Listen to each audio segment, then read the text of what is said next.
David is viewed as a suspect in this case. That may seem obvious, but remember, they have not publicly said anything like that. They have not even said publicly that he is a person of interest. Celeste Rivas, TMZ reporting that investigators now view singer David as a homicide suspect. Do you know who was driving that car, that Tesla? You don't have to tell me, but do you know the identity? Yeah, as far as it going to the final, that what we believe is the final parking spot where it was towed from, yes. The case around Celeste Rivas Hernandez just took a wild turn that nobody saw coming. Out of nowhere, an insider connected to the LAPD is claiming that investigators are now treating David as an actual suspect in her death, and the whole situation has sparked a new wave of reactions. People have been following every detail for months, but this update hits different because it shifts the entire direction of the investigation in a major way. We're getting a lot of the information right now, Ike, from investigators and from sources that they say that her body was dismembered in that Tesla that you see right there. Early on, there were questions because her body was so badly decomposed, whether time and decomposition had played a role in the condition of her body or if she had been dismembered. We understand that she was dismembered. Sources are telling us they now believe that multiple people were involved in. For months, it felt like the case was just crawling with no clear direction. And many believed investigators didn't have enough solid evidence to put anyone in the spotlight. There's been talk about the lack of DNA, the lack of usable surveillance, and the uncertainty around the timeline. So hearing this new update changes the entire energy of the situation. A move like this doesn't happen unless investigators feel the case is taking a new shape, and that alone is getting people talking fast. Multiple outlets, including TMZ and others, are saying investigators now see David as a suspect in what is being treated as a homicide.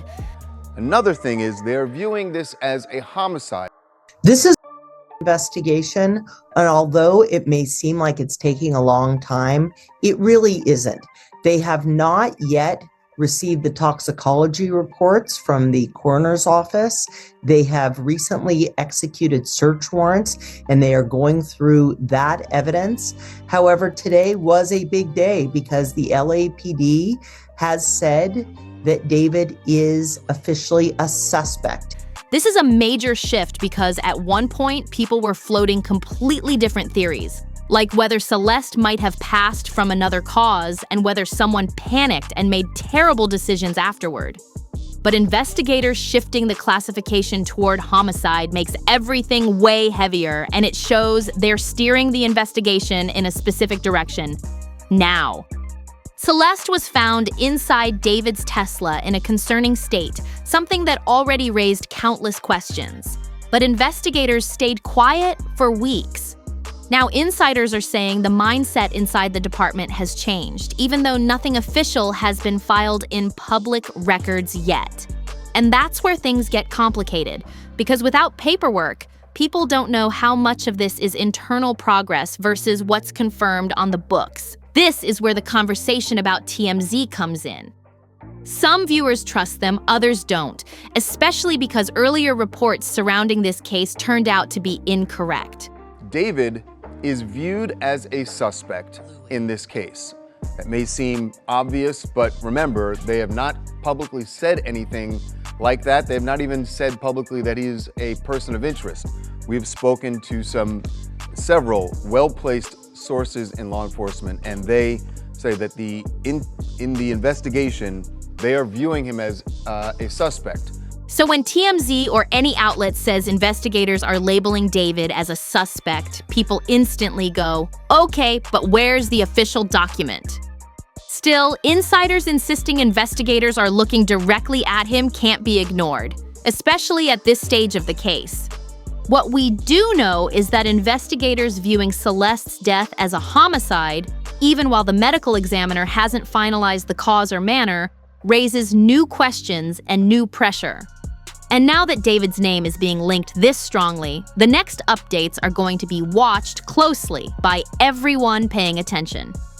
But as you mentioned, David now considered to be a suspect. Yeah, we understand he is not cooperating. From the beginning, sources have been telling us that he was not cooperating, even though his PR team was saying that he was fully cooperating with police. Early on, we were told that police hadn't even reached out to him. They were trying to figure out, what was this? Was it a murder? Was it something else? How did her body get into that front trunk of the Tesla? But now they have been trying to get his cooperation. We understand that they're not getting it right now. It's important to note that still they don't have an official cause of death for Celeste Rivas. The medical examiner is working on that. Her body was so badly decomposed, but they do now believe that this was murder, believe that David may have been involved as a suspect. Investigators are still waiting on the full toxicology breakdown, and that delay is making people even more anxious for answers. But then another strange detail popped up. One insider claims that back in the spring of 2025, David took a late-night drive all the way out to a quiet, out-the-way area in Santa Barbara County and stayed there for hours. The odd thing is, this info only comes from one source, so nobody can say for sure if it's fully confirmed, and that makes everything even more mysterious. What really puzzles people is why this trip would even catch the attention of the LAPD in the first place. If investigators are digging that far back, it means they're looking at every movement David made and probably checking his plates through license plate readers to track where he's been driving. We don't have any evidence that anything happened to us at that house, but there is definitely evidence that we've collected that helps the timeline. We now have a much better understanding of when that Tesla arrived at that final parking spot. I'll tell you, I do have surveillance from different houses in the neighborhood showing Tesla being moved. There are some other items that were found at the house that weren't taken during the search warrant. And, search warrants are limited, right? That they can't just go take everything. It's what the judge, and we don't know how broad that search warrant was because we haven't seen it, and that's what we'd like to see. But there were some things that were not taken into custody of LAPD that we think are significant, and including digital media and some other things that really help nail down timeline and things like that. And you handed that over to LAPD. We have the day that we, the things that we've recovered, we've given to LAPD within 24 hours. Do you know who was driving that car, that Tesla? You don't have to tell me, but do you know the identity? Yeah, as far as going to the final, that what we believe is the final parking spot where it was towed from, yes. At this point, investigators are checking for anything unusual, any sudden trips, any strange changes in routine, or anyone around him who might have seen or heard something important. Another thing that has raised questions is that no one has found a recent verified picture or video of Celeste from September 2024. And that party photo that came out a few days ago, people are convinced it really is Celeste and David together at some kind of gathering, which now feels extremely unsettling. Her body was later discovered in early September, and because she was found in such a concerning condition, investigators have been working carefully to understand what truly happened. Some insiders are saying the way things were handled suggests that whoever was responsible didn't act alone, which adds a whole new layer to this case.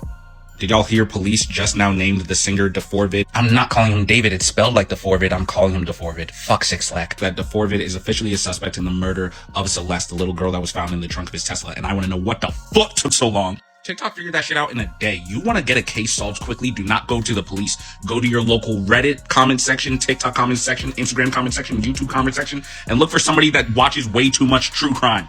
They're the real detective. I felt like I was looking at court case documents when I was scrolling on TikTok. They were like, first of all, he's definitely dating the little girl. This is him paying off the middle school friends that she has. Also, this is her on this day, the day before she went missing. Also, the bodyguard probably did something with it. Also, just for police a month and a half later to go, he is now a suspect.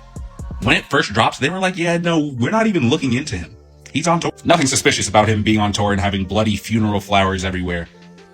This idea that multiple people might have been involved is something investigators are taking very seriously because it completely widens the scope of the investigation and raises questions about who else could possibly be connected to all of this.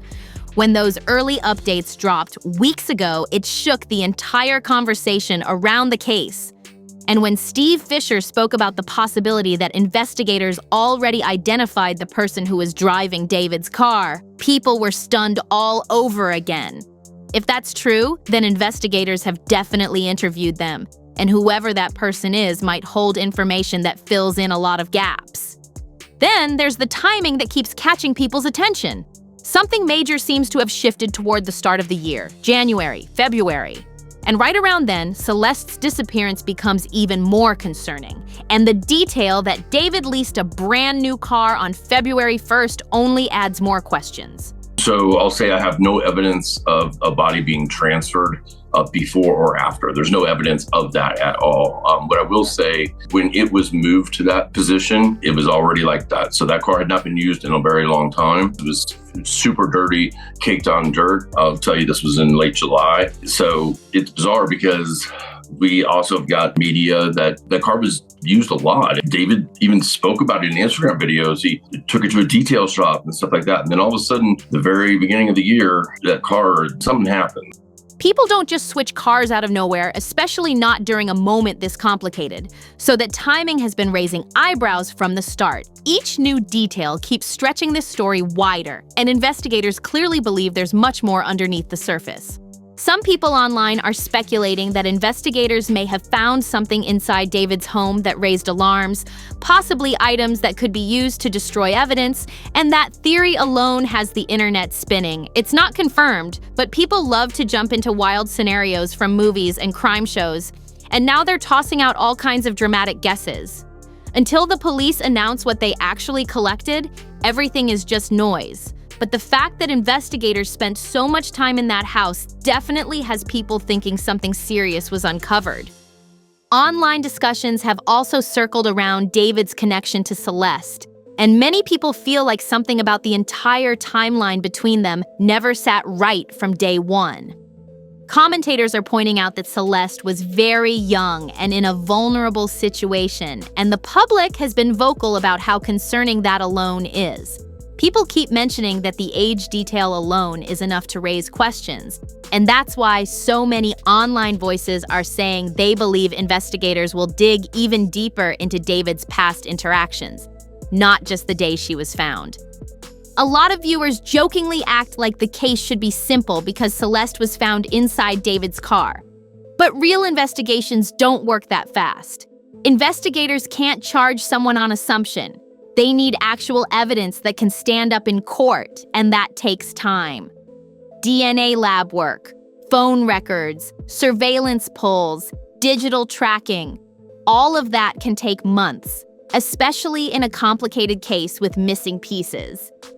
The day has finally come. David is officially being viewed as a suspect in this case. Here's what we know. TMZ just released an article saying law enforcement sources with direct knowledge of the case said that David is now being viewed as a suspect in the death of Celeste. They said more specifically that investigators are looking at David as a suspect and also confirmed that they're viewing Celeste's death as a homicide, which is huge news because previously we were told that authorities were waiting on the medical examiner to determine Celeste's cause or manner of death and awaiting toxicology results, and they were even looking into the possibility that Celeste did this to herself and that there was no crime at all. But the fact that they're now viewing this as a homicide means they now have the green light to be investigating everything and everyone, including David. They also said the police investigation revealed that around spring of 2025, David took a trip in the middle of the night to a remote area of Santa Barbara County and remained there for several hours. They didn't say why, but they said this trip specifically is on LAPD's radar. Not sure why it took authorities this long to move this case forward, but we're finally taking steps in the direction to get Celeste the justice she deserves. Rest in peace to Celeste. Let me know what you guys think, and as always, I'll keep you guys updated. Many people online think this case would have been wrapped up in a few weeks if investigators had strong proof,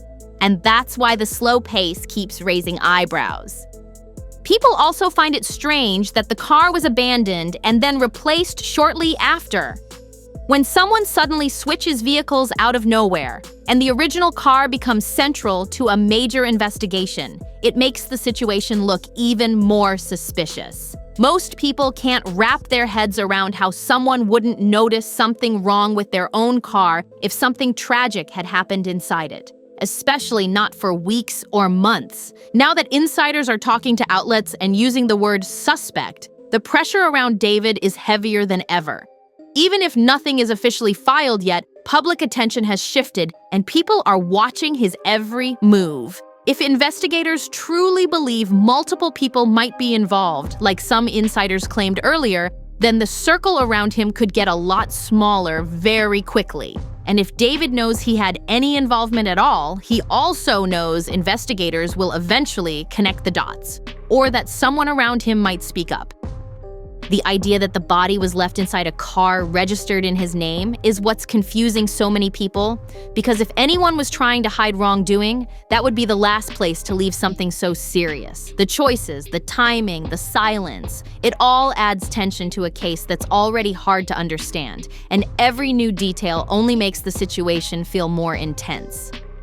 Some people online have been roasting the situation, acting like the investigators are just now doing basic work and calling it some kind of big breakthrough. But that's not really how this type of case goes at all. This isn't some small situation. This is a high-profile case with a well-known and wealthy person in the middle of it. And that automatically means everything has to be airtight before anyone moves forward in court.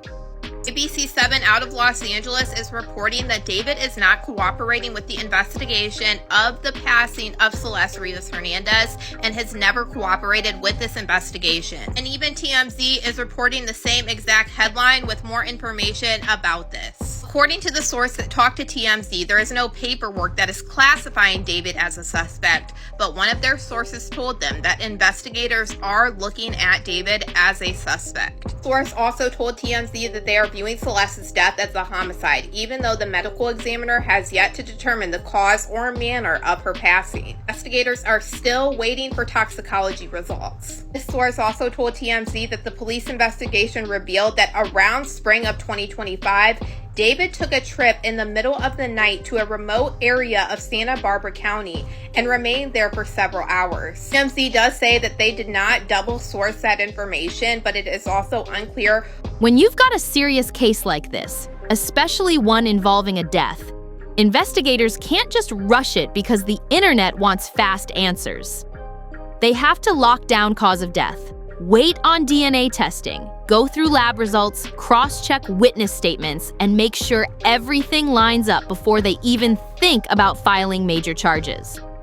That kind of work takes time if it's being done properly, and that's exactly what people keep pointing out when they say the process feels slow but necessary. It also came out that David hired a well-known criminal defense lawyer back in early October, which shows he understood from early on just how serious this situation was getting. From what's been said, this attorney might not specialize in a ton of homicide cases, but they still have a strong reputation and know how to handle high-pressure situations like this. On top of that, you've got Steve Fisher still keeping a close eye on everything, working as a sort of independent investigator after being brought in by the landlord of the place David was renting, which adds another layer to how closely this is being tracked. According to what Steve has shared publicly, there's a detailed timeline of David and Celeste's movements around the end of 2024 and the start of 2025, and it's intense how specific it gets. He says that from the night of December 30th into the early hours of December 30th, 2024, David and Celeste were seen together in downtown Los Angeles, with multiple photos of them out in public. At that time, Celeste was 14 years old and far from her home in Lake Elsinore, which already raises serious questions about how and why she ended up there in that situation. There's also reported photo evidence of them still being together on January 2nd, 2025, which means their contact continued into the new year. Then just days later, on January 8th, a big crew was reportedly filming a music video with David out of state, and by January 11th, he was back in his hometown in Texas, moving around like life was normal. By January 20th, 2025, records allegedly place him on a Delta flight, so his movements are mapped almost down to the exact day. That's what makes the biggest question so disturbing and so important.